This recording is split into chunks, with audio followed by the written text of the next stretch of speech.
Across to IP Singh. IP Singh ji, अगर rethink हो गया है तो इसमें प्रॉब्लम क्या है? प्रॉब्लम ये है कि भागवत जी ने रीथिंक किया है पॉपुलेशन का।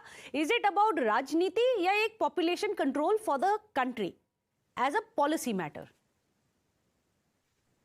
देखिए, देश की बढ़ती आबादी, हमारे जो घटते संसाधन हैं, उस पर अगर चीन को देखा जाए तो one child policy, two child policy वो लेकर आए। आज चीन दुनिया में कहां खड़ा है? आज देश में जो भी संसाधन हम जुटा रहे हैं, आप चारों तरफ देखिए, हाहाकार मचा हुआ है। सड़कें अगर 20 टन, 40 टन, 80 टन के हिसाब से अगर बनती हैं और लगता है कि 10 साल चलेंगी, वो 2 साल में टूट जाती है, क्योंकि उसपे ट्रैफिक कंजेशन बहुत होता है। जी। सवाल यह है, स्कूलों में लाइन है, हॉस्पिटल में चले जाइए, बेड पर लाइन है, आप खाने को अगर कहीं है तो उस पर लाइन है। सवाल है कि देश की बढ़ती हुई आबादी और घटते हुए संसाधन में इस तरह से अगर वो अपील करते हैं तो मैं समझता हूं देश के साथ अन्याय है। उनकी बात कोई सुनने वाला नहीं है। और बल्कि जो भी देश से प्यार करेगा, जो भी भारत से प्यार करेगा, जो अपने बच्चों, अपने भविष्य को प्यार करेगा, निश्चित तौर से 150 करोड़। आईपी सिंह जी, आपने एक बड़ी इंटरेस्टिंग बात बोली। आपने अभी चीन का एग्जाम्पल दिया, आप रशिया भी तो देख सकते हैं। Russia is reversing this policy. वो बोल रहे हैं please increase the population. And let's not forget, जो साउथ के स्टेट्स हैं और जिनमें आपके अलायंस पार्टनर्स भी गवर्नमेंट में रह चुके हैं, 2005 से ही there has been a reversal.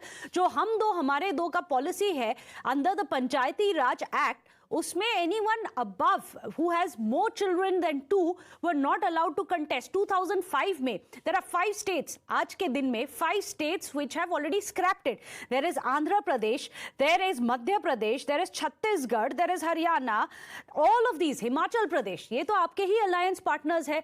आपको ज्यादा दूर जाने की जरूरत नहीं है। चीन क्यों देखें, हम तो सदर्न स्टेट्स ही देख लें। नहीं, देखिए, आप वो सब बातें, आप डेटा रख सकती हैं, कुछ राज्यों की मैंने नहीं रखा। This is the declining fertility rate, मैंने नहीं रखा। ये ठीक बात है, ये इकोनॉमिक सर्वे से। लेकिन दुनिया हम पे हंसती है।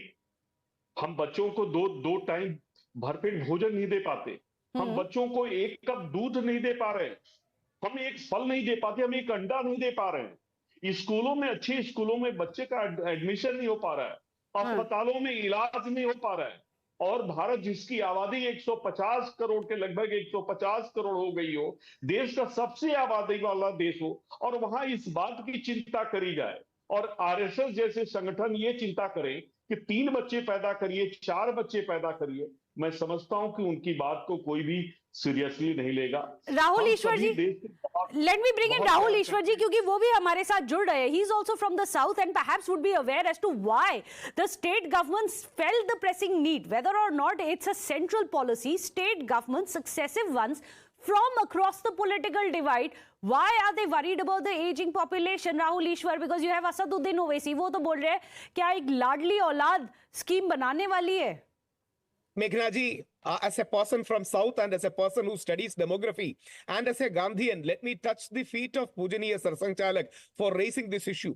See, South is going down in a very fast rate. Please remember, United Nations, WHO have all given 2.1 fertility rate as the desirable rate in the world.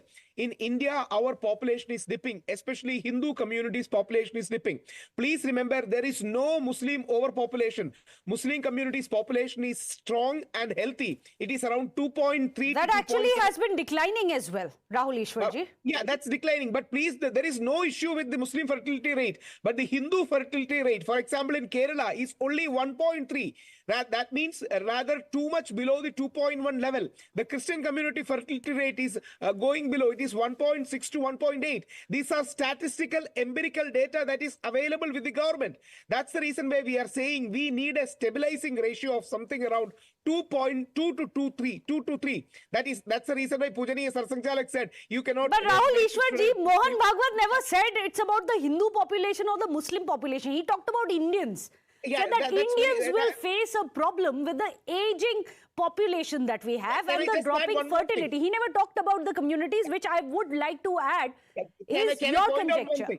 Can I point out one thing? Yes, he has been very secular and nationalistic in saying so, but on ground, if you just check government data, there is no issue with Muslim fertility, but there is an issue with Hindu fertility. Let us not keep on lying that it is not happening. The Hindu population is declining is a reality we should address in a very secular way, without harming the Muslim interest or without hurting the Muslim community. See, it is a statistical reality. And just one more line. Okay. Kerala, achieved replacement level fertility rate back in 1998. We are going down.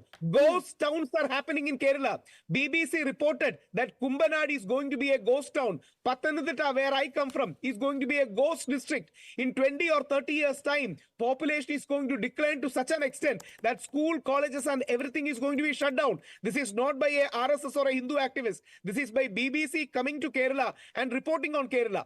So demographic implosion is happening. And please remember, overpopulation is not the solution. Underpopulation is also not the solution. Optimum population of 2 to 3 children per family is the right way ahead. I'm going to go across